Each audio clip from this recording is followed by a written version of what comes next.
Real Talk starts right now. Here's Ryan Jesperson.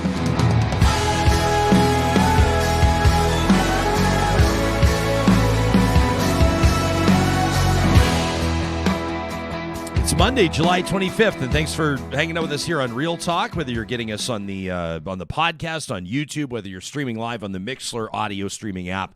We're excited to have you here. Jesperson here with Hicks. I was going to say the birthday boy, but you seem a little bit touchy today. You seem a little bit twitchy when I mention your birthday. Ladies and gentlemen, you would think a normal question, a normal query for a colleague, for a caring colleague would be, hey, John, how was your birthday weekend? And I was met with the question, what am I, 7? My birthday was on Thursday. No, you ever seen that Seinfeld episode where they talk about the people who have the really long love making, like an hour and a half, and Jerry's talking to Kramer, and Kramer's like, sometimes, it's enough already, and I just want to get some sleep. With the birthday, it's enough already. I had the day, it was on Thursday, and then, Okay. I actually worked this weekend. No, Got actually, back into it. You actually work. You say that like that's it. something unusual. It seems to me It's like not. you work every weekend. I do. And not for us. So we were talking about making people's dreams come true. Yeah. As a wedding and event DJ in high demand. And right now, we're in peak season, Yeah, no kidding. Is the wedding game back at it? Like, are people doing the big? Are people doing like the 150, 200 person weddings? Are they mostly people outside? Are back. People are back. Just licking each other's faces. And Oh, jeez. No, I'm just kidding. But John, you're gonna freak people out. To their defense, I mean, people have been waiting. Some of these people I'm doing this year, For like 3 2.5 years. years. They've been planning this, so yeah. Yeah, no kidding. People are excited to get back. It seems like, and it's not without its challenges for sure. And when we see that, we see evidence of it all over the place. But yeah, it's good to see that there's some confidence coming back too when it comes to the venues and the people that work in events, and of course all those lovers out there that are looking to tie the knot. You're tuned into Lover Radio. I just remember that on Back to the Future. When he steps up to the mic and he's like, "This is for all you lovers out there," and it was a line that stuck with me. What can I say? So. Great show in store. We're going to get heavy in just a second because we're talking about, most times when people think about the World Junior Hockey Championships, the WJCs they call them, there's nothing but pure excitement, especially it seems for Canadian hockey fans. Sure, there are teams from all around the world. The Russians have done well. The Finns have done all right. The Americans have been coming on strong over the last 10, 15 years or so as their programs really ramped up. The Swedes have done okay, but it seems to be a Canadian tradition, and typically it's been over the Boxing Day into the first week of January kind of holiday stretch, and so families have made it this tradition where they gather around the tube, and sometimes it's at 5 a.m. if the tournament is somewhere overseas, and sometimes it's right in prime time. If the tournament is in like Halifax or London, Ontario, or Edmonton, like it's going to be in a couple of weeks. Why in a couple of weeks? Why in the middle of the summer, you ask? Well, it's because the previous one was postponed due to COVID-19, and so they're trying to make up that tournament.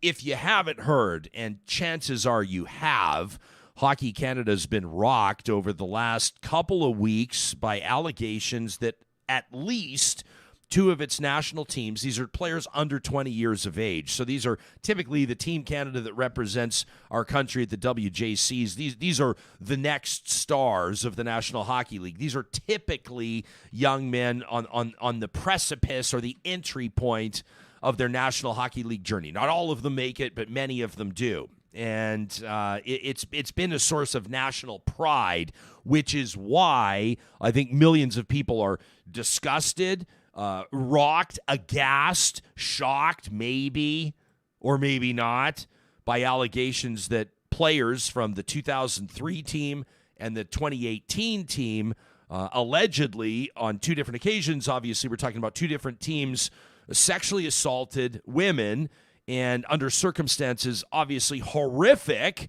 enough that they've been kept quiet by people for the last number of years. In one circumstance, 19 years. What makes this even worse is revelations, reporting by the Canadian press last week that Hockey Canada has maintained a contingency fund that's allowed it to to settle so-called uninsured liabilities that would include allegations of sexual assault. In other words, hush money.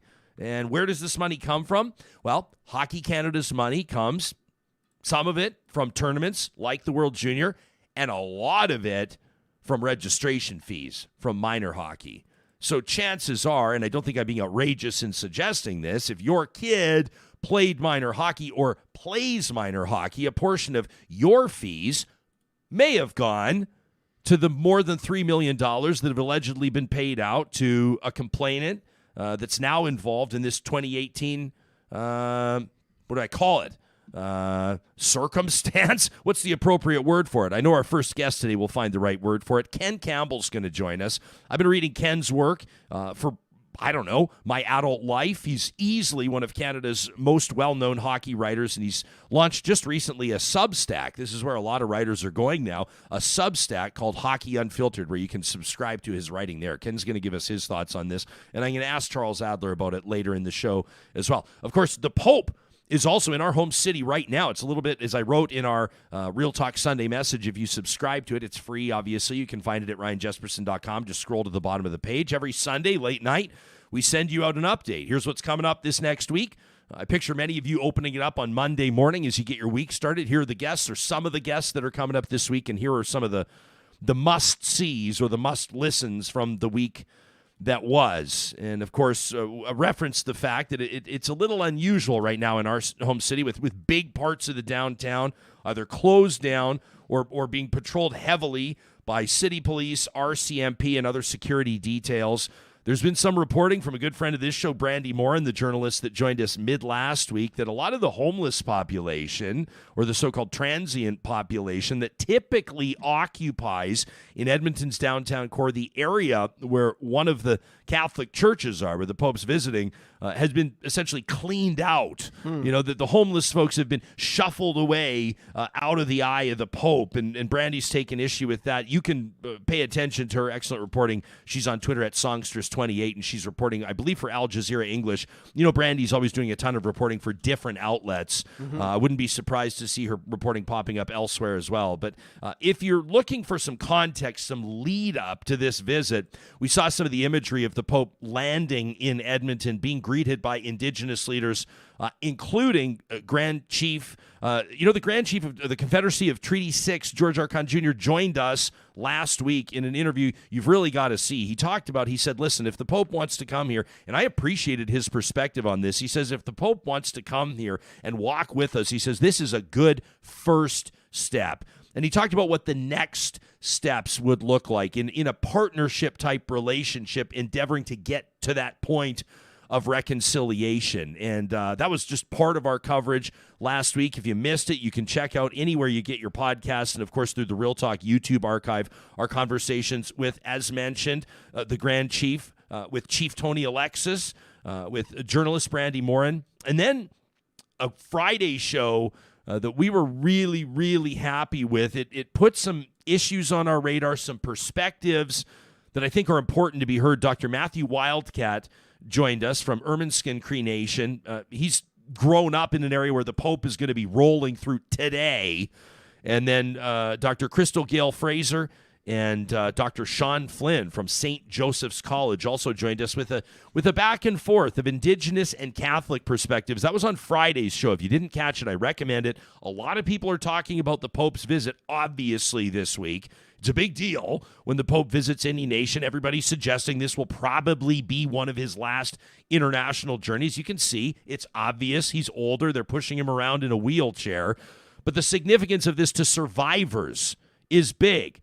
Not everybody's thrilled about it, obviously, and we talked about that too on Friday. We encourage you to check it out. Ken Campbell, in just a moment, I want to remind you about our friends at Apex Automation. They're putting a call out right now to engineers across the country. If you're feeling dissatisfied in your current role, you feel like you're not maybe reaching your full career potential, heck, maybe it's not just your workplace. Maybe you don't feel like your clients appreciate what you're doing.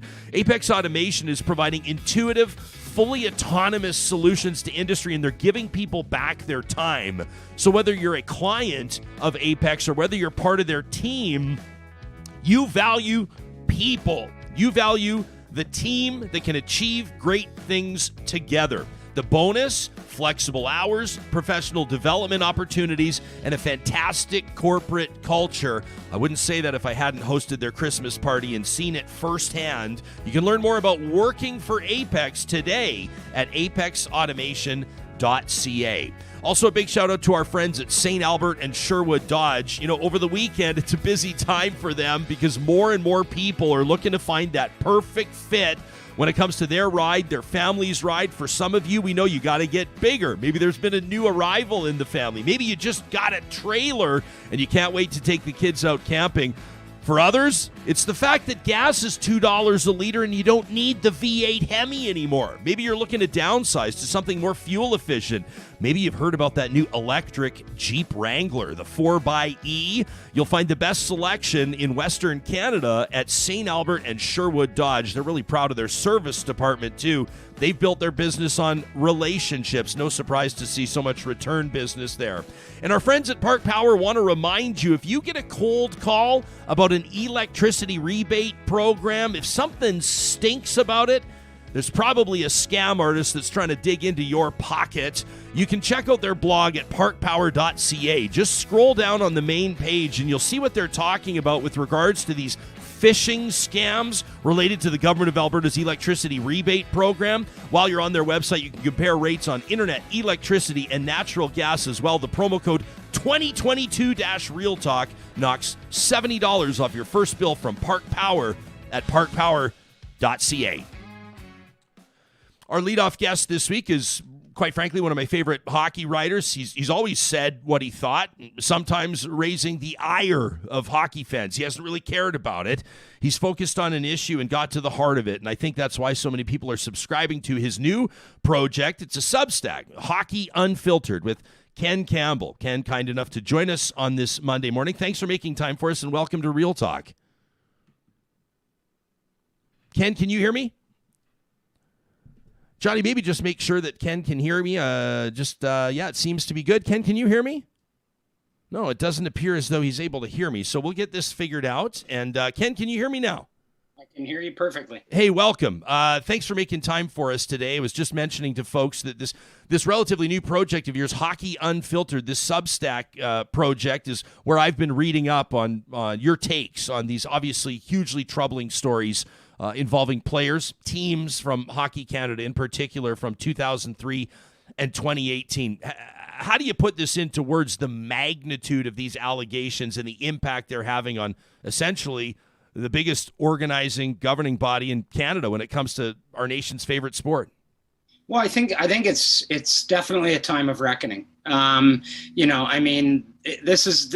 don't think we've ever seen anything like this from a body this big. And I think it's bringing to light a lot of the governance policies, a lot of the way they've done business in the past. And I mean, more than anything, I think it is, it's a real examination of the culture of the game, the culture of toxic masculinity, the culture of silence, especially, that exists in the game. And I think, I'm hoping, and I think a lot of other people are hoping that, this is going to be a time of reckoning, that this might be a pivot point here where things begin to change. There was a statement, obviously you've seen it, I think it was released Friday or maybe over the weekend from Hockey Canada that indicated the organization's commitment to, quote, bringing an end to the culture of silence in hockey. And you might say, yeah, no shit, you don't really have a choice right now, and all eyes are on the organization with the World Juniors looming in just 2 weeks in Edmonton. But it is unusual, isn't it? Which kind of reiterates the whole point. It's unusual to see an organization like Hockey Canada even acknowledge that that's been an issue. Well, yeah, and they've acknowledged it, but let's see where the rubber hits the road here. And we will find out an awful lot tomorrow when, actually on Wednesday, it's tomorrow and Wednesday, but Hockey Canada is going to be appearing Wednesday before the Standing Committee for Canadian Heritage. And they'll be asked some very pointed questions. And we'll see how much they want to get rid of the culture of silence. by how they answer those questions, because so far it's really been all talk. There has still been a culture of silence. I mean, right back to the fact that there was a non-disclosure agreement in this alleged sexual assault in 2018, and that I can assure you that non-disclosure agreement was not to protect the interests of the alleged victim. It was to protect the interests of Hockey Canada and the alleged perpetrators. So, right now it's talk, and they've been reacting to a lot of things. They're no longer going to use the National Equity Fund. Well, that came because everybody was shocked by the fact that there seemed to be this slush fund that part of which goes to pay off victims of sexual abuse. So far they've been very reactive, and I'm waiting to see, where they are actually going to do their part to end this culture of silence. I'm curious to know, we have heard from police in London and in Halifax that they are opening investigations into these allegations of sexual assault. And, of course, a lot of people, just paying attention to chatter online, people are saying, name these players. We want to see these players named. And you don't necessarily blame people, because they're probably wondering if they're wearing jerseys around that are bearing the name bar of a player that's participated in what is essentially rape. And we're seeing some players come forward.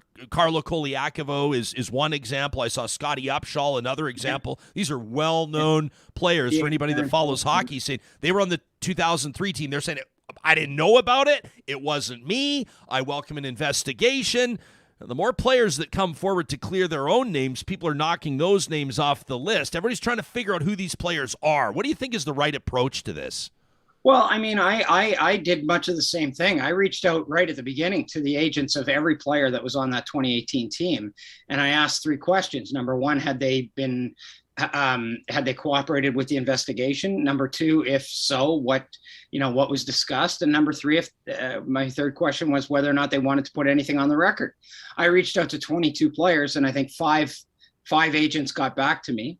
And then I think some other outlets, did some other work, and then sort of it's kind of snowballed from there, because a lot of the players have come out on their own and put out statements. So, I'm not sure there's any real, best way to do it other than to be upfront about it in the first place. The one thing about this 2018 one that I will say is that the statement of claims says that the John Does number 1 through 8 were players for the CHL and Hockey Canada, and were including but not limited to members of that team. So it's not inconceivable that some of the alleged perpetrators might not have been on that team, and may have just been CHL players who were there to hang out with their buddies for that couple of days. So, you can try and do the math, and you can come up with, 8 players, but it might still not be those 8 players, which sort of would explain why, a lot of people are now saying, hey, there's more people coming out and saying they didn't do it than there are, alleged perpetrators. So I think that would probably explain it. You, as mentioned, if you're just tuning in on the Mixlr live streaming app, we're talking to Ken Campbell. You can read his work on Hockey Unfiltered at kencampbell.substack.com. One of your headlines reads, how can Hockey Canada host the next 2 World Juniors? As mentioned, they're dropping the puck in 2 weeks on the World Junior Tournament right here, like 15 blocks from where we're talking to you, Ken. What do you think is an appropriate move in this circumstance? We already see major sponsors pulling out. The federal government's, we're going to talk to the federal minister of sport on Wednesday, Minister St. Ange. The federal government's trying to distance itself here, or at least demand some form of accountability. You think they should cancel the tournament? You think Canada should give its opposing teams buys in those games? What do you think is realistic? Well, I think that, at this point in the proceedings, I'm not sure there's a lot you can do with it being so close. But we're, Canada's going to do this again in 5 months, at the end of December in Halifax and Moncton. And, as you know, Ryan, there are, this time around it will be different because most of the sponsors have pulled out. So I'm not sure that there will be the big money that there usually is associated with the World Juniors. but I mean, Hockey Canada gets 50% of those revenues, and the CHL, the Canadian Hockey League, gets 35% of those revenues. So you've got 85% of the revenues of this tournament going to two, hockey entities that are, really under scrutiny right now, and don't have a lot of confidence. People don't have a lot of confidence in them. So I would say at the very least, they should freeze those funds in some kind of escrow account or something, and release them once, we have a better idea of what happened here. But, I mean, I would think that the IHF has got to be considering some sort of sanctions against Canada for hosting tournaments, or for maybe even participating in them. Yeah, I mean, and I don't think that it's lost on anybody that Halifax will play host here. I mean, on the 20-year anniversary of the allegations. Anniversary is a weird word to use, but you get the idea. I don't think that's lost on anybody. I posted about this weekend. I let people know you were going to be joining us on the show, and it started conversation. I think a lot of people feel sick about it. I think a lot of people feel twisted up because they love hockey. They're big fans. Yep. They love the World Juniors. Yep. The flag means everything to them. Their kids play hockey. And the conversations, a lot of people are, going, no, not all hockey players. They're going, this is a problem, a pervasive problem through the sport. And then other people fire back and say, well, I played hockey for 20 years and I never did anything like this. And other people are going, you telling me you didn't know somebody that I mean, it really, it's this like hot button. And I understand the perspectives of both people. I understand the perspective of someone who loves the sport of hockey and would never do anything like this. And I also understand the perspective of someone that says, in my small town or in my big city, I've heard like 5 stories like this, or I experienced this myself. What do you say to Canadians that are wrestling with this right now? This is something that's going to impact literally millions of people. Yeah, millions of people. And I guess I would say, let the process play itself out here. But it's very, very clear to me, and this I would tell to anyone, is that there is a culture problem in this game. And I'm not, people have argued that it's, that it goes to other sports and other avenues of life, and that may very well be true. But right now, at this moment, we're dealing with, the national sport, a sport that, roughly 600,000 young people are registered to play in. A sport that is very much tied up in our national identity. And I would say that, that there is a problem here. And I think, I'm going to try and look at it from a more hopeful standpoint and say, hopefully this is a turning point. And this is a moment of reckoning where, maybe now people see this, and when they see something or hear something, they don't just let it pass. They speak up. They make their voices heard. They call out people who are indulging in this kind of behavior, and maybe in some ways it won't be such a big part of the game, and it won't be such a big part of the dialogue if people can do that. Yeah. Do you think Hockey Canada CEO Tom Rennie loses his job over this? Well, Tom Rennie has already retired. So I didn't know that. When did he retire? He retired July 1st. Oh, so geez. So Scott Smith is now the CEO of Hockey Canada, and I find it very difficult to see a path where he keeps his job. I think that there's got to be a real cleansing here at the upper end of Hockey Canada, and that includes the board of directors. They have a 9-member board of directors that I'm going to assume had signed off on this and knew about this. So I think part of renewing everything and renewing people's confidence would be, part of that would be having some new leadership. Oh, man, I didn't even know about that change at the top. I can't even imagine. This is like the first 3 weeks on the job, and you've got to manage this. That's unbelievable.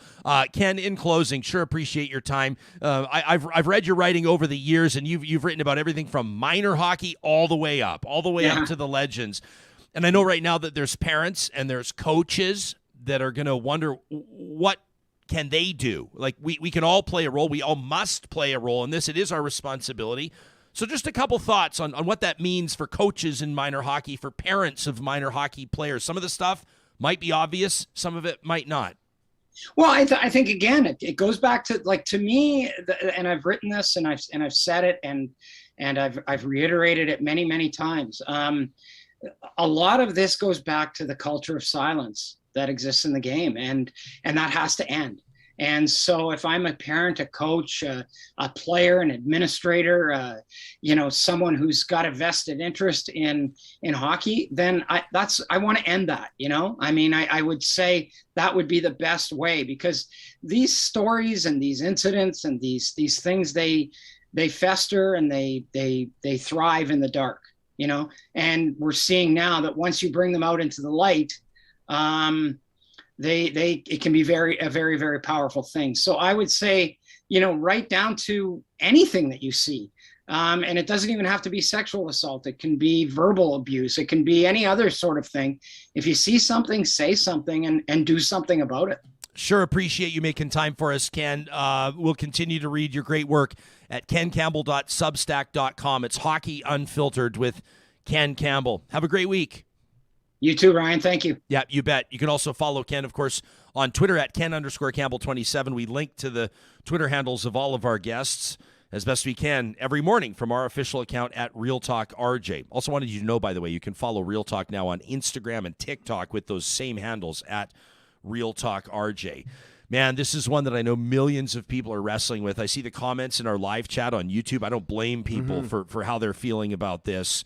And I agree with a few of them. It seems like everyone loves hockey, but there's just one thing after another these days. Yeah, that comment, let me find it, from Jillian, who said something like, she said something about it. She says, I've kind of hated hockey for years now. You try to get excited by it, but then there's always a new disappointment. I feel the same way. And she says the worst part is folks claiming to be shocked. Honest, real talk, I love hockey. I love it. I'm in the fantasy pools. I go to the games. Of course, you and I both worked for a National Hockey League team together for 7 years with the Edmonton Oilers. I play hockey every week. Many of my friends are from the hockey community. My son plays hockey. I'm one of these people that's rocked by this, that feels disgusted by this.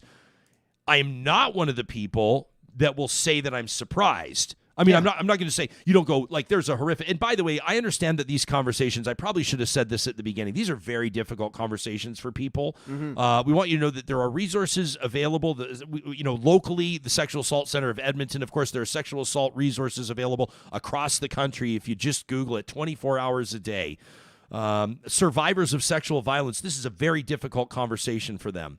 I don't want to be crass and sort of what's the word, to lack the empathy to say, oh, you hear about a horrific. So I won't get into the details. You can find them. The allegations are horrific, and you say, oh, I'm not surprised. That's kind of a seems like a bit of an asshole way to brush it off. But anybody that says that, I didn't hear any story ever. I've never heard any story of hockey players ever mistreating a woman.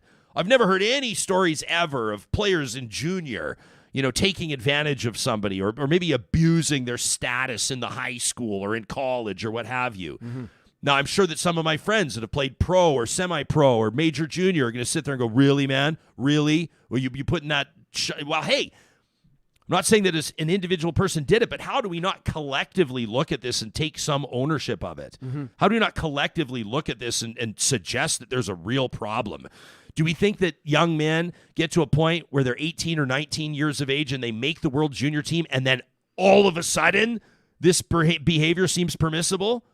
I don't think so. Right? There's almost like in the negatives. I mean, we hear of grooming when it comes to sexual assault of what a perpetrator does to their victim. But grooming can also happen in a way that we create celebrity. Right? Grooming is where you create this sense of you're bigger than the law or the rules don't apply to you, this entitlement. And I know that people feel sick to think that minor hockey fees have gone to hush money, to the tune of millions of dollars.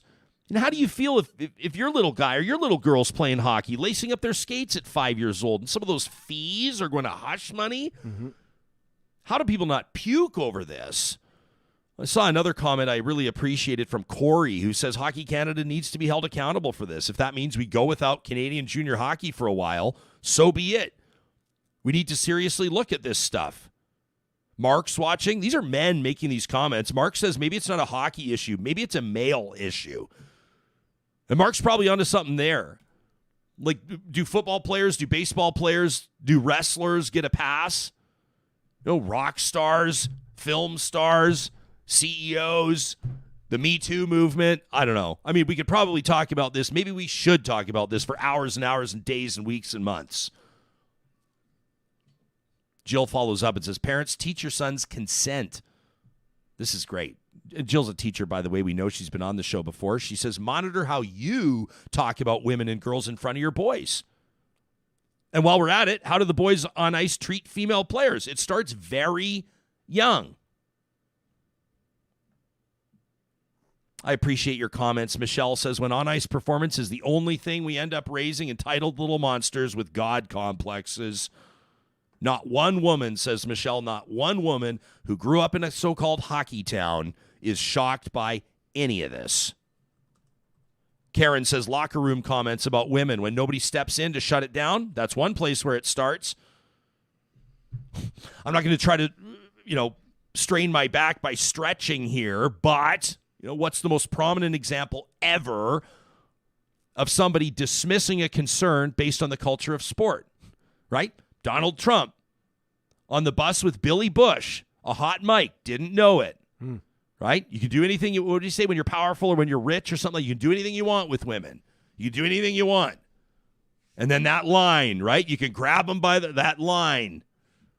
You would think in any other universe that a comment like that would disqualify someone from reaching the highest elected office in the land. But what did Trump say? It was locker room talk. And everybody went, yeah, locker room talk. Marie says, I believe every sport has had this issue. Maybe. But we're talking about hockey today, and I think it's a national conversation, whether we like it or not. This is something we have to stare down and deal with. Would love to hear where you're at on this. Talk at RyanJesperson.com. I understand it's a difficult conversation. It's difficult for me. It's obviously going to be difficult for the guests that we're bringing on the show. As mentioned, we expect it's going to be Wednesday. We're waiting on confirmation. The office, the Minister of Sport, federal minister, has confirmed that she will be available to us this week. We think it'll probably be Wednesday morning, and you can keep it locked on our social media for confirmation of that. If you have a question you want to hear a guest ask, if you have subject matter, something, a specific angle on this, if you have personal testimony, if you prefer not to use your real name, you can let us know what pseudonym you'd prefer. We get that from time to time in emails to talk at RyanJesperson.com. Charles Adler coming up in just a moment. And, of course, you better believe we're going to ask him how he's feeling about this. Passionate Canadian for sure, Charles is, to say the least. How's he feeling about our national men's junior team? Athabasca University is Canada's online university, and though we're right in the middle of summer right now, you may not be thinking of that as a traditional kickoff time for post-secondary studies, but it's a perfect time to get started at Athabasca U. Why? Well, because you can study anytime, you can study anywhere, and take as little or as much time as you need to complete the course or program. They at AU are as flexible as you need them to be. So you've got a vacation coming up in 2 weeks? No worries. You're in charge of your schedule, so you won't miss an exam. You're not going to be studying the whole time you're away. Plus, Athabasca University's age demographics a little bit older. It brings years of work experience to the schooling, so it's never too late. I mean, you'll see evidence all around you. It's never too late to go to school or head back to school and finish that degree program. You can get started today at athabascau.ca. Our friends at Eden Landscaping want to remind you they are a full-service custom landscape builder. More than 20 years of on-the-ground experience in the greater Edmonton area. We call it the Metro Edmonton region. So whether you need a drainage solution, whether you need that retaining wall repaired, or maybe you're looking for something a little more cosmetic, like a rock garden, a water feature, or maybe you want to treat yourself to an outdoor kitchen, they've got experience doing it all. You can get a free quote or make contact with them today. Eden Landscaping at landscapeedmonton.ca. And John, do you happen to have that video that I shot yesterday from the comfort of our own home? Are you okay teeing this up? For those that are watching on YouTube, my friends, this here is convection bake We're sitting at about 290 degrees right now for about 22 minutes. That's the convection bake of the Banges Smokehouse hardwood smoked thick cut bacon from Friesen Brothers. Who cuts the bacon? They're real butchers in-house. You know they can cut anything to order. Just ask them. You'll find those butchers at 16 different Friesen Brothers locations across the province of Alberta. Friesen Brothers is Alberta grown and Alberta owned. There you go. How many people do you think every time we say that, they Alberta grown, Alberta owned? I heard you in Peace River this weekend. I was up in Peace River for a wedding, and I went to Friesen Bros. Attaboy. Yeah, here, I'll throw it. I went to the good old salad bar there. Oh, I you hit brought that photos. up. Of course. And John, I love it. I had to hit up the yellow watermelon. They even had it out there man, in that Peace looks River. amazing. But I jumped back in the car, and I turned on the radio, and there's you. Alberta owned, Alberta grown. I'm like, I know that guy. Yeah, you heard me on Peace River Radio. Even out there on Hey, the there you river, go. 94.9. Nice shout out. Nice shout out to the river, 94.9. Everybody tuning into Real Talk from beautiful Peace River, Alberta. Guaranteed our next guest has been there at some point in his travels. This guy loves his country. He called Winnipeg home for many years. Oh, there he is on camera. There he is. Now he can quit bitching about he doesn't have a Real Talk ball cap. Now he's got it. Real Talk. So the first microphone I spoke into was an Alberta microphone, and I had no idea what the impact would be. And I had been given all this crap about how, Albertans are rednecks and I'm an Eastern bastard and they'll never accept me. It was a like an instant love affair, but both on the professional microphone I was on and at the University of Calgary on the university microphone. And it didn't matter what we did shows with people in Edmonton.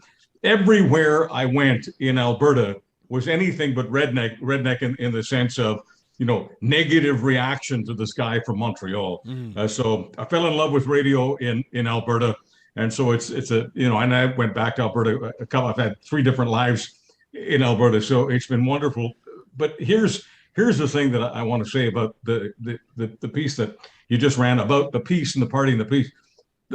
Did I see pineapple? Is it just are my eyes just John, what's he seeing there? That's yellow watermelon, Charles. Oh, yellow watermelon.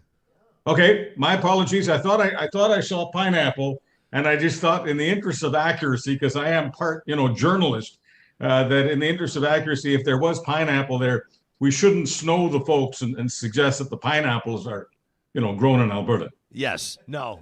They're as local as they can be. As local as they can be. Yeah.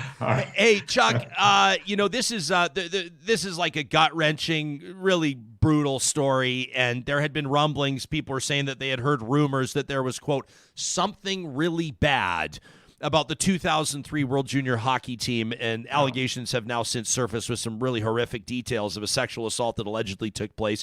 This, just shortly after allegations came down, the 2018 team, more recent, 4 years ago in London, Ontario, allegations about a group sexual assault as well. Talked to Ken Campbell just a few moments ago, hockey writer. How are you wrapping your mind around this? The World Juniors set to drop the puck right here in our home city in about 2 weeks from now, and obviously people are kind of wondering how the hell that's going to go ahead. Folks in 12-step groups over the years, whether it's about drugs, about booze, overweight, you name it. In 12-step groups, they like to say that you've got to name it to tame it. And what we're talking about here specifically, I know that you've tried to avoid, offering a specific accounting of what went on. But there are 2 words, Ryan, if you don't mind, I've got to use them because they do tell us what this is about. And those 2 words are gang rape. Gang rape is criminal. Yeah, you can try to make the plaintiff go away and have some sort of civil agreement and pay millions of dollars and all the rest of it. But I just think we owe it to the country to call it what it is. I'll say alleged gang rape. Okay, just to be absolutely legal about this, alleged. Gang rape. If it is gang rape, that's a criminal affair, and I think the cops need to investigate.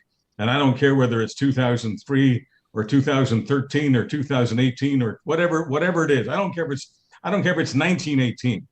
I don't think there should be a statute of limitations on that kind of behavior. But I also think that it would be unfair for us to talk about hockey outside of male culture. Now, some people don't like the term toxic masculinity, and then they got bogged down in semantics. I don't want to bog down in semantics here. I think most men understand that in many areas of masculine life that involves groups of men, this has nothing to do with hockey. It's beyond hockey. It's beyond sport. It goes to those of us who have XY chromosomes, okay? Let's just speak plainly here on the plains of Canada.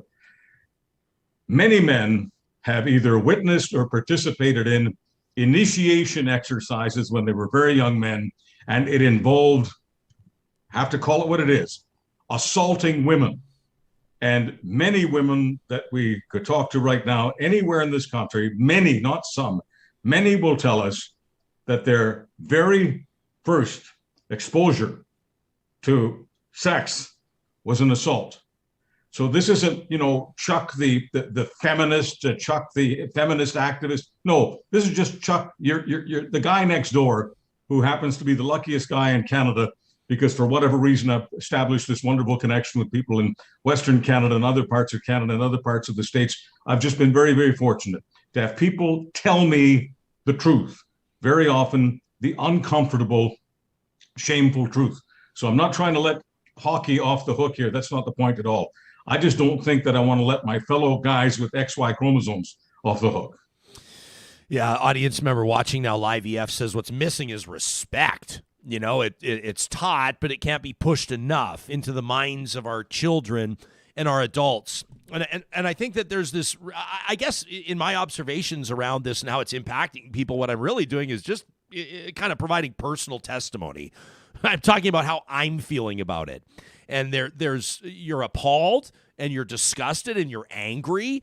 I think back to those World Junior moments, Charles. I was teeing it up earlier in the show, like Boxing Day morning. It's what families do.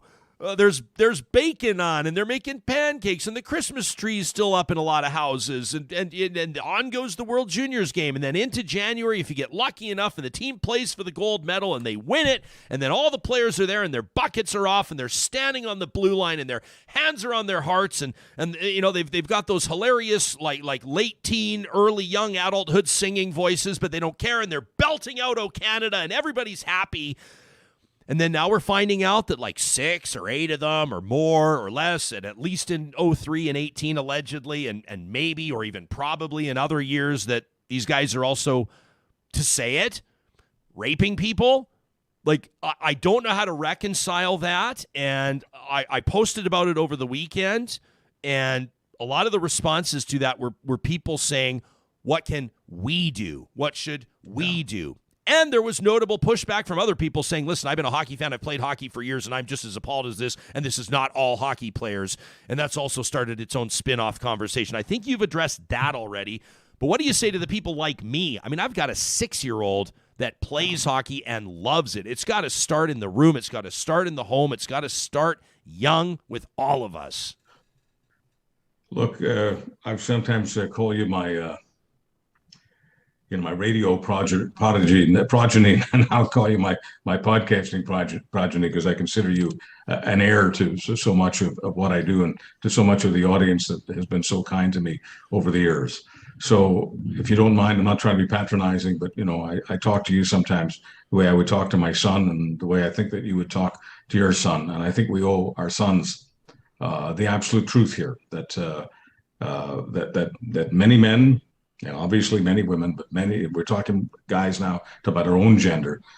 Many men have trespassed, and they've trespassed against women in the most horrible of ways. And we've got to tell them that we're ashamed of that. And it doesn't matter whether we've done it personally. All of us who tell the truth know about initiation rites and these kinds of stories of what happens when groups of guys get together, even, dare I say it, at some bachelor parties, where some people, yes, go overboard. And it's not fair to say, well, if a woman, is paid to be there, then people can do whatever they want to. Do you mind if I get angry for a moment here? How does anyone really, I mean, like after the hangover, okay, when they're when they're not just, they're stone cold sober and they're no longer hungover. How can anyone rationally, any guy, look you in the eye and say, if we paid someone $1,000 to be at a party, darn right we had a right to bleep, bleep, bleep her. I mean, come on, let's get serious here. So the thing is, there is, whether you like the term toxic masculinity or not, there is an aspect of manhood that many men have participated in. And if they haven't participated, they're certainly aware of it. And it's something that we have to talk to our sons and daughters about. And we've got to be honest. And if it makes us sometimes angry when we have the discussion, if it makes us sometimes feel ashamed, I think we have to show them that. I think we have to be transparent. We have to be honest. Look, let me tie a thread in here. You've got the Pope who's in Alberta right now, and it's part of the business of apologizing for the victims of residential schools. But let's face it. I said earlier that I come from Montreal. It's not exaggeration to say that when you're from Montreal, where I'm from, hockey is much more than a sport. It's much more than a pastime. We talk about the hockey culture. It's much more. It's a religion. It's our church. Yeah. Okay. I attended the Church of Hockey. And of course, the Montreal Canadiens are absolutely sacred. Now, look, you've got a situation where you've got the Holy Father himself, okay, the head of the largest Christian faith in the world, the Roman Catholic faith. And we all know that for people who attended Roman Catholic churches, many of them are watching right now over the years, we know about the sick feeling that they have about the various scandals over the years involving the mother church, involving priests and altar boys. And I don't have to rehash it here. We've got an educated audience here. I don't know what it does to everyone's faith, but it certainly shakes them to the core. And I don't think it's a stretch. You talked earlier about, you don't want to stretch too much here. I don't think it's a stretch to say that for a country who has a secular religion, we'll call our secular religion, our secular faith hockey, it shakes us to the core. And we can talk all day long and all night long about guys, and this is what guys do when they're in groups and they're hammered and they're coked up possibly, and then maybe there are other things going on. But there's no amount of justification that really works, especially when we're talking about the religion, the secular religion of hockey. We're going to be talking about this for a long time. I just hope that we don't shrink from talking about it in graphic ways, and I hope we don't shrink from calling it what it is. Gang rape, it's criminal behavior, and I guarantee you it hasn't been prosecuted 99.99% of the time. Yep. Emma on our live chat speaks for a lot of us, where she says statistically, many of us women and men, she says even here in the chat, have been sexually assaulted. And she says, I'm sending love to those that are feeling triggered by this difficult conversation. And Emma, I'm a +1 on that, and I appreciate you saying Thank that. you. Charles, as mentioned, I mean, I recognize and really appreciate your comment last week. If you're just tuning in, you may not know it's a relatively recent development that Charles Adler joins us every single Monday, or at least the first show of the week here on Real Talk. And Chuck, last week when I asked you about the Pope's pending visit, the impending visit, he was on his way, his pilgrimage of penance, you said it would be your preference. You said it's important to leave space for the survivors' voices. You said it's not my perspective. It's not my role to chime in and have a hot take on the Pope's visit. I appreciate that. I acknowledge that. We heard from an incredible chorus of Indigenous voices on the show last week leading up to this visit, and a couple of them, including Brandy Morin, the journalist, are covering the Pope's pilgrimage today, literally as we're recording this, as we speak. He's on his way down freshly paved roads, by the way, to visit the communities in Masquachese to deliver that papal apology. The significance of this for some is enormous. For others, this is a very difficult visit. They would rather the Pope stay at Vatican City. They would rather they never see probably another crucifix. They'd probably rather they never see another religious leader anywhere near them. Based on their experiences and the experiences of more than 150,000 other young Indigenous kids. But what are you noting as most significant here? I mean, you talk about Canadian common sense all the time. For the average Canadian, maybe in particular non-Indigenous people in Canada, what are you thinking about during this visit? I think it's incredibly important for Indigenous people, and by the way, for anyone who thinks that intergenerational trauma is crap, you don't know what trauma is if you believe that. And I don't want to play the victim here. That's not my point at all. I see myself as a survivor. I'm the child of survivors.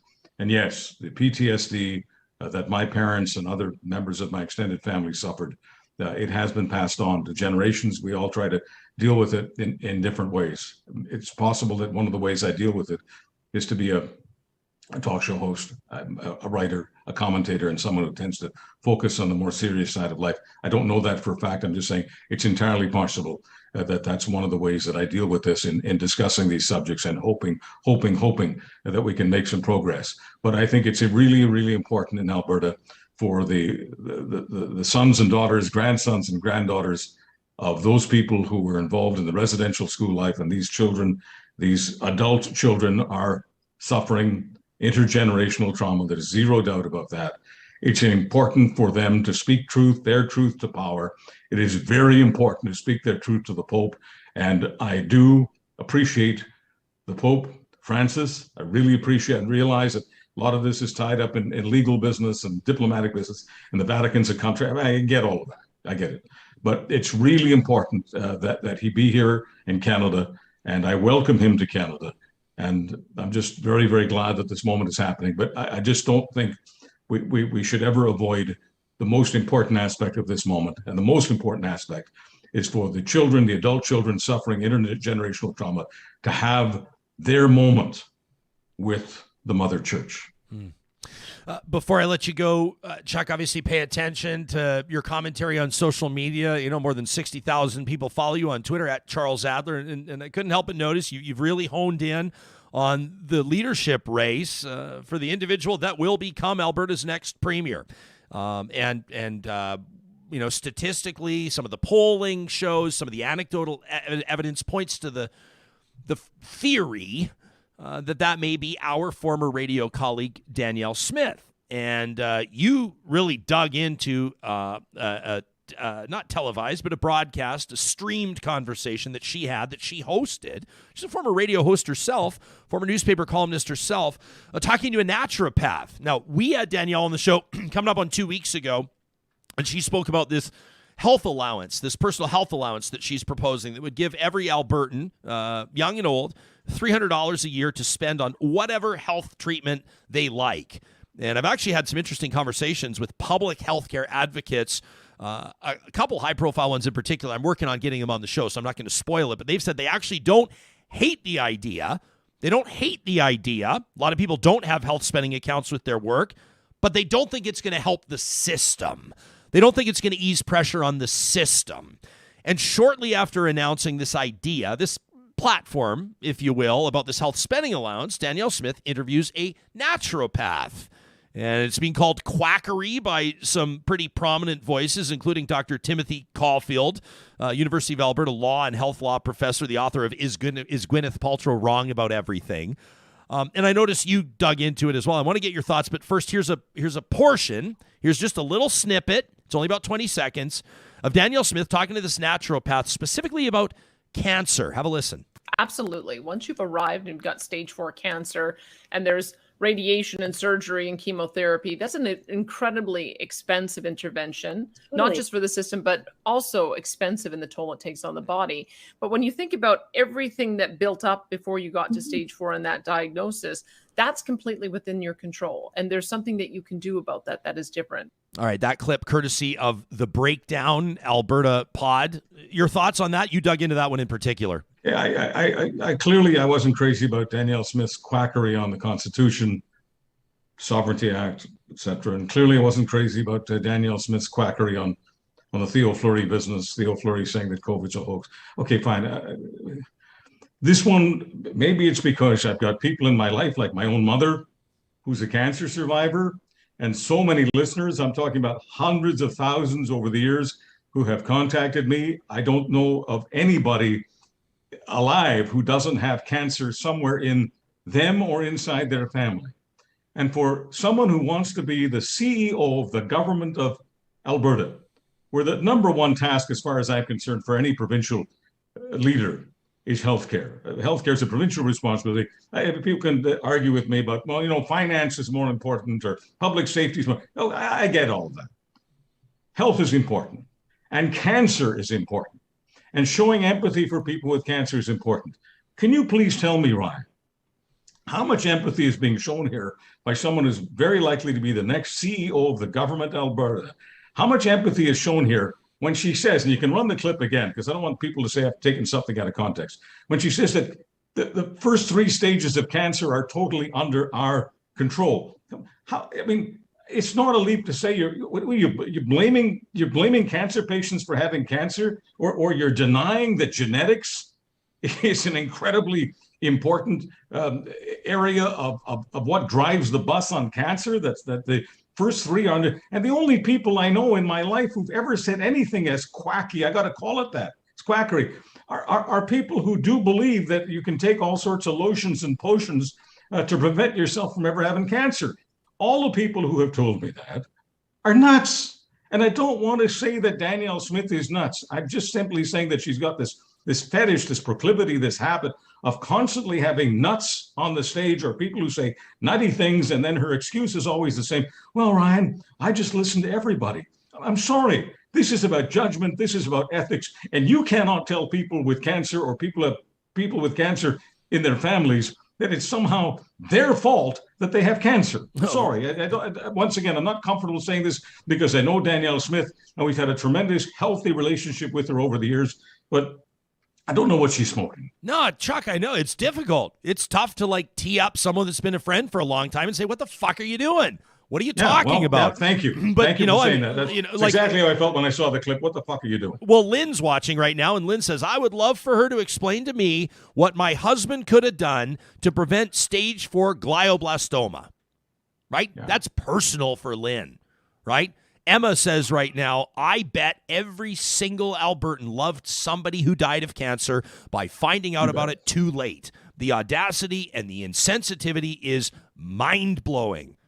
Dwayne, I have relatives who passed away from cancer. This is far from a joke. Dr. Bradley Martin's watching us live this morning. We appreciate that. A GP out of beautiful Hinton, Alberta, says patients and the fine oncologists in our province do absolutely everything to fight cancer. And sometimes it progresses to stage 4 anyway. It occurs in extremely healthy people. Says Danielle's off base on this. Kathy, my husband's aunt had stage 4 surgical cancer. The earlier stages were not detected during Pap smears. She did everything she could to prevent it, and she still got it. Right? I mean, I'm just picking and choosing. We could sit here and read comments. If we opened it up and said to me, and this is the tragic part of it. I mean, how many times, I think, John, we talked about, my work as in-game host for the Edmonton Oilers, and we do the Hockey Fights Cancer Nights, and I would, you hold up the sign and you say, I'm fighting for, and then fill in the blank. And it was never lost on me, Charles, that there's nothing special about me. Every single person listening to this could do the exact same thing. I would sit there and go, well, whose name should I write this time? Mm-hmm. Right? You don't lose one person to cancer. Or what about children? Who get it when they're a year or 2 old? How are they supposed to, according to Danielle, prevent it? It just doesn't make sense to me. Yeah. So, John, Chuck, my name isn't on the show, even though the host of the show name is on my cap. Ryan, would you mind if I asked John to run the clip again? Because there's one thing about that clip that maybe bothers some people even more than what she actually says. So I want folks to focus on her facial expression, because body language sometimes reveals much more than language than talk. Okay. It speaks to someone's attitude. And if I'm overreaching here, please forgive me, folks. I watched this clip a couple of times because some followers of mine asked me to please watch it. And I'm asking you to do what my followers asked me to do. The expression on Danielle Smith's face when she talks about how expensive it is to treat cancer. The reason I mention this is because she's very likely to be the premier, and I don't want the premier of any province to somehow feel that cancer patients are taking too much of our money. So please watch it and make your own judgment. Here it is. Absolutely. Once you've arrived and got stage 4 cancer, and there's radiation and surgery and chemotherapy, that's an incredibly expensive intervention, not just for the system, but also expensive in the toll it takes on the body. But when you think about everything that built up before you got to stage 4 and that diagnosis, that's completely within your control. And there's something that you can do about that is different. I overreaching? Why did she have this painful expression about the fact that it's expensive to treat cancer? Well, it's expensive to treat cancer. This is a country. This is Canada. Yes, I admit I'm guilty. I love our country. I think our country is the best in the world. And one of the reasons I think our country is the best in the world is we don't shrink from laying out public funds to help members of the public with cancer. What's wrong with that? Yeah. I think of, and I know that I'm probably picking a fight here, and whatever. It's not the first time, but I think do I even want to get into this with naturopaths? I don't know if I want to get into this. I mean, people can do whatever they want. I have a personal friend who put her. I don't know if I want to get into it, Chuck. Actually, now that I teed this up, we all have friends who are line of work. And I guess it works for some people, and whether that's a placebo effect or not, and really, quite frankly, it's none of my business. What somebody chooses to do for their own approach, and again, like, I'm not trying to insult people. No. And maybe people go to their naturopath as part of a sort of a holistic approach to their health care, and that's fine. But I really, really, really have a problem with the suggestion. I mean, I think of little Ezekiel Stefan, this little kid. Charles, you know the story. His parents, David and Colette, and they basically they're little guys suffering from meningitis. They're listening to people that have no business making a diagnosis. They're keeping him out of the hands of medical professionals. They're treating him with like mustard and hot sauce. And the kid dies at 18 months old under horrific circumstances, under horrific pain. And if somebody wants to treat their own issue, I mean, it's the right in a free country for people to refuse medical treatment, and people do it on religious grounds and other grounds all the time. Mm-hmm. But for me, it's the suggestion that cancer can somehow, and that radiation, and I'm not saying that Danielle Smith is saying this on the record, but people will say that traditional cancer treatments have no value, or that people should investigate things like hot mustard and certain approaches to their health to treat leukemia. That really drives me nuts. And I think that it's the responsibility of shows like this, and I'm sure that some people will come at me based on experience. People will come at me for saying this, but it's the responsibility of shows like this and people that have a platform to hit this stuff head on and call it for what it is. And it makes me nervous. I've got to get in, but Ryan, I've got to get into this with you because we're talking about somebody who, for the longest time, promoted the idea of basically using horse paste, the dewormer for horses, using that as treatment for COVID. I'm sorry, that's as nutty as doing what those parents did to their child, using mustard to treat cancer. And if somebody's doing a wacky talk show and they're doing that, or a blog, I don't care. The only reason I'm this emotional about this, in part, forgive me for being emotional about cancer. I'm thinking about Terry Fox, and I'm thinking about a lot of things right now. People I've met, people we've all met. Look, it's one thing to be hosting a wacky talk show, putting on people who've got alternative ideas about everything. Fine, whatever, there's a place for that. Sure. Get your 2 share, get your 3 share, fill your boots. But we're talking about someone who's a premier. And I don't want a premier to be putting out the message that whether you want to use mustard or chemotherapy, whatever, it's a free country and I'm a libertarian and I respect your views and I respect freedom and stuff like that. When you're a premier, you just have to be a lot sharper than that. And most important, I don't want anyone in Alberta who's got cancer or a member of the family with cancer to think for a moment that Albertans will will turn into tightwads because the government will turn into a tightwad and not give you the treatment that you deserve.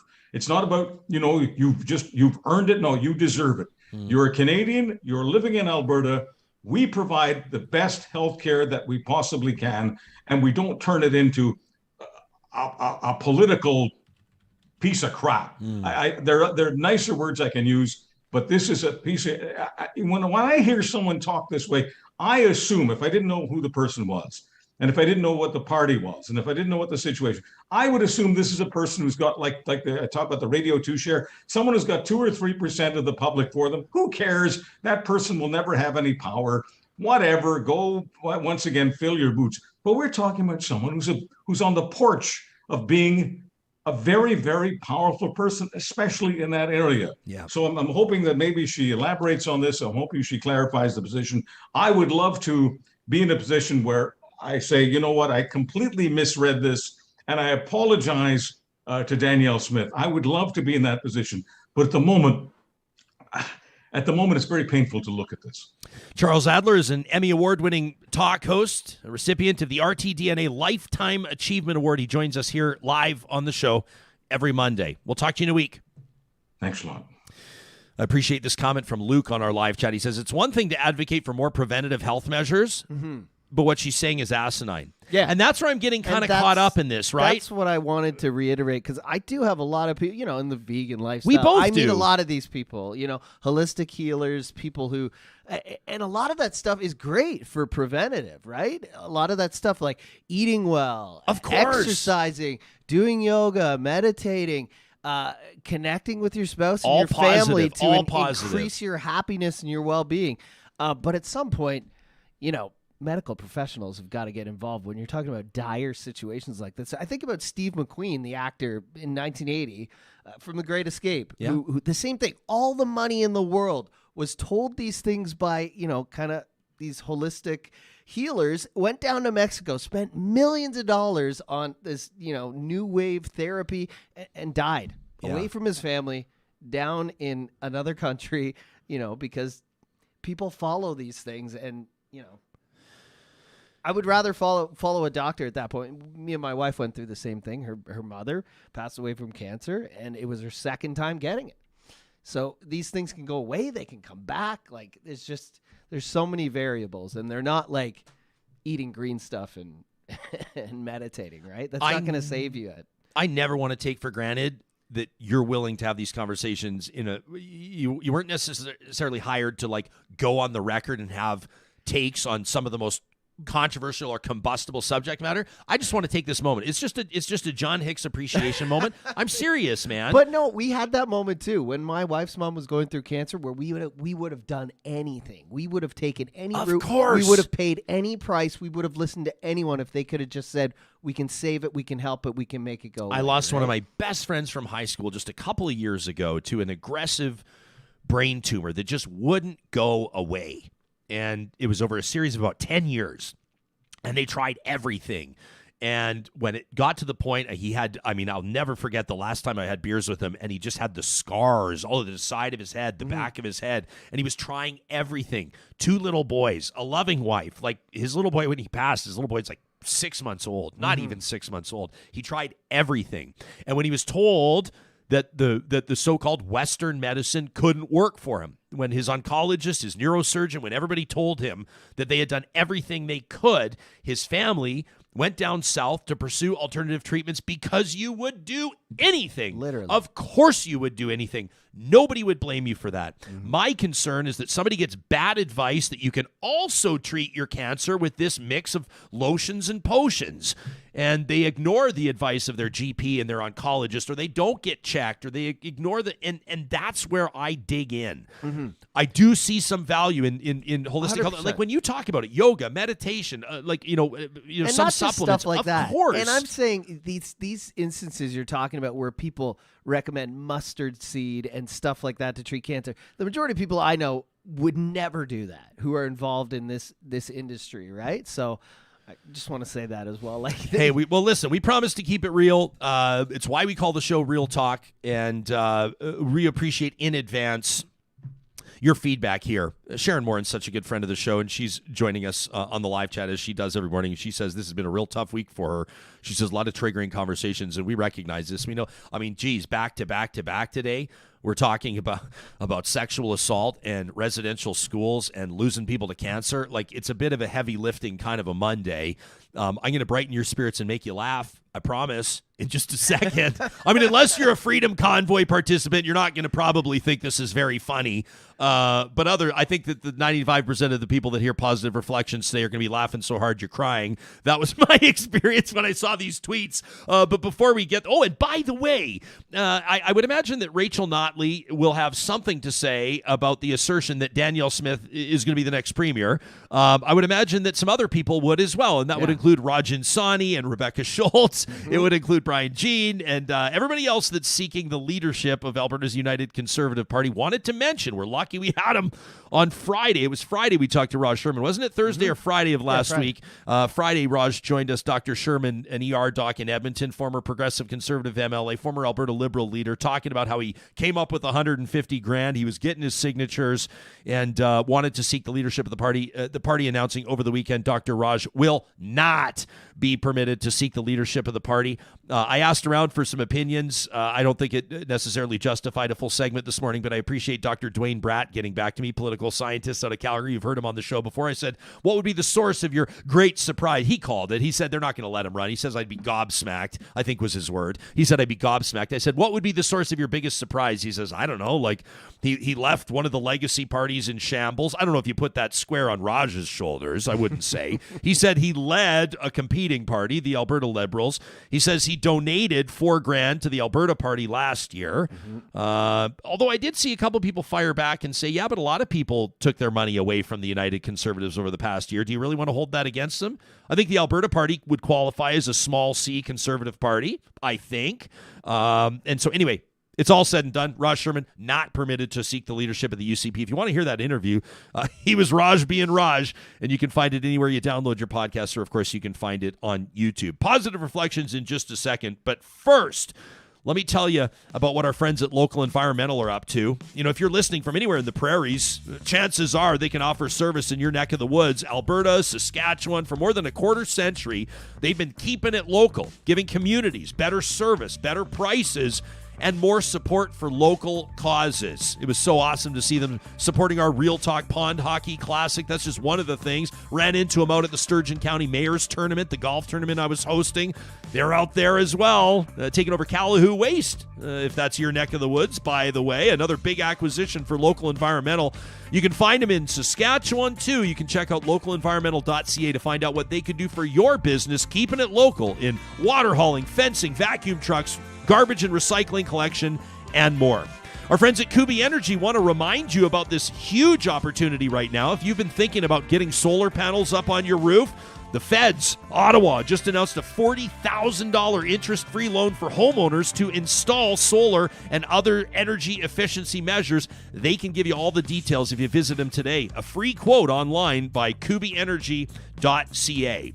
And last night, I got to tell you, I came home late. A 4:30 tee time at the Ranch Golf and Country Club. John, I took a 7 on the first hole. I thought it was going to be a total disaster, but a string of pars allowed me to reach my personal best score of 87 yesterday. Redemption at last. 87. Redemption at last. 87 on the course. Some of you are going to hear this and say 87 is like me on a terrible, that's the worst score I put out. Yeah, hey, for me, it's all right. And so what did I do to celebrate when I got home? I went straight to the freezer and grabbed a Buster Bar. That's right. I picked it up at the Dairy Queens of Northwest Edmonton and Sherwood Park, Westmount in particular. Layer after layer of chocolatey fudge, peanuts, and that world-class DQ soft serve dipped in luscious chocolatey coating. The Buster Bar treats are available in white paper bags. You can review that packaging for nutrition information. Put a box in your freezer today from the Dairy Queens of Northwest Edmonton and Sherwood Park. All right, every Monday, or the first show of the week, by the way, we'll be off for the August long weekend on that Monday. So, hey, getting the day off, big guy, after all that hard work launching Seriously last Wednesday. We sure appreciate it. Another episode of Seriously coming up with Supriya and myself this Wednesday. You can subscribe anywhere you get your podcast. We're also on YouTube. You can check us out there. A new episode coming out Wednesday morning. But this Monday, here we are at it live. Our friends at Kuby Energy give us a chance to focus on the positive, sometimes the hilarious, something to take our mind off all the heavy stuff, even for just a moment. We call it Positive Reflections. And today, I want to recognize this Twitter thread from Eric Tully. It's taking off. It's absolutely exploding with 10,000 retweets and 53,000 likes already. Eric tweets, I witnessed a beautiful interaction. He tweeted this yesterday, a beautiful interaction. He says, let me share it with you. My city, which is his home city of Edmonton, had a naked bike ride today to bring awareness to more sustainable environmental practices.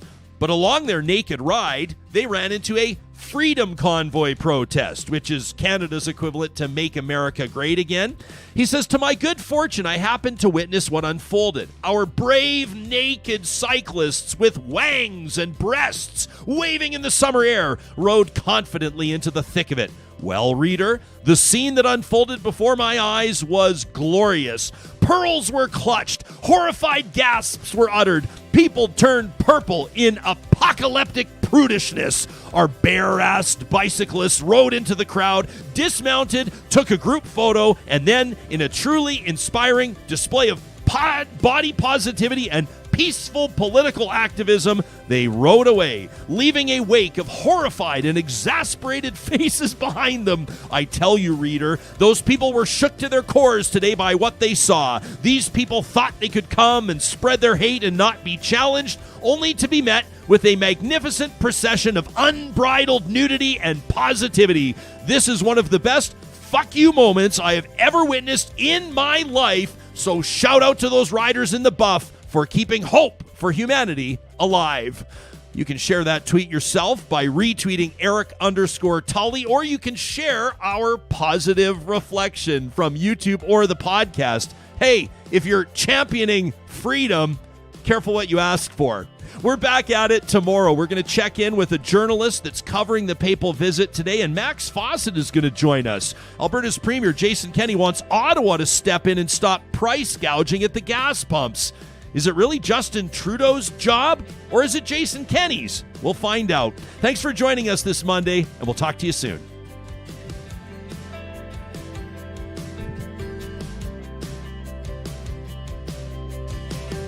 Real Talk is hosted by Ryan Jesperson. Executive producer, Josh Dunford. Technical producer, John Hicks. General manager, Katie Cook-Shivers. Account coordinator, Lawrence Derlego. Human resources, Lena Shepard. Website design, Mike Johnston. Voiceover by me, Carrie Skelton. Real Talk's editorial board is Supriya Dwivedi, Ahmed Ali, Brandy Morin. Ann Castleman, Corey Hogan, Harman Candola, Catherine O'Neill, and Chris Henderson. Member Emerita, Julie Rohr. Real Talk is recorded in Edmonton, Alberta on Treaty 6 territory, the traditional and ancestral territory of the Cree, Dene, Blackfoot, Saulteaux, and Nakota Sioux, home to Métis settlements and the Métis Nation of Alberta. Real Talk is the flagship property of Relay Communications Group Incorporated. All rights reserved. For more, check out ryanjesperson.com.